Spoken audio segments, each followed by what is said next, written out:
Um, but I grew up in Harlem, and obviously Willie played in Harlem at the Polo Grounds, and then I also grew up, playing right across the street from the Polo Grounds. That's a space where it's called, Rucker Park.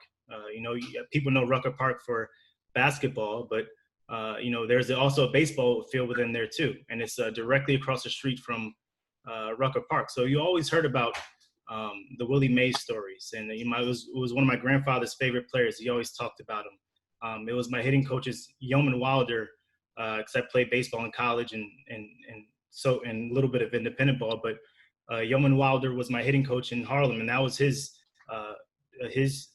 idol growing up. And says, hey, you got to try to be great at everything like Willie Mays.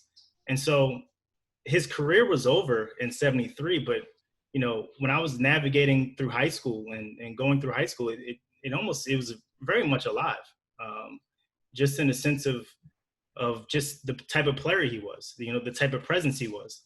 And for me, just being an African-American player and trying to be the best of my craft, what's not a better idol to look at than, the best player who I think has ever lived. A player that can do anything. A player can hit, steal, run, throw, hit for power, hit for average, field like no other. So those were things that I took with me onto the ball field. And I remember once meeting Willie Mays. It was my first year, because before this I used to cover the Oakland A's, and it was my first year covering the Oakland A's. And I happened to go over to Scottsdale Stadium, and here you see Willie McCovey, Willie Mays, and I forget the third one. It might have been Felipe Alou. I can't remember who it was.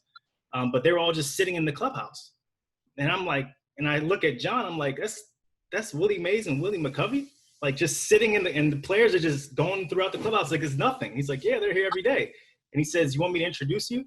And so I'm like, geez, like, of course. But like, I'm a reporter, but at the same time, like, I'm awestruck. Like, this is Willie Mays, right? And so I remember John goes over and introduces me, and he says, hey, Willie, this is Julian McWilliams. He played baseball in college and played some independent ball.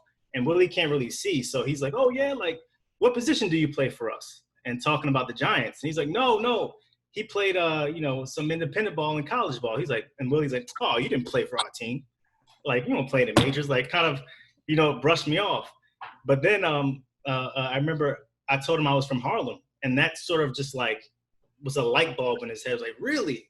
I grew up, I played over here, played stickball, and so little did he know I had like a tattoo of him, and I could probably, I don't know if you guys can see it, but it's a tattoo of him playing stickball in Harlem, with that says, just a kid who likes to play, who loved to play, just a kid who loved to play.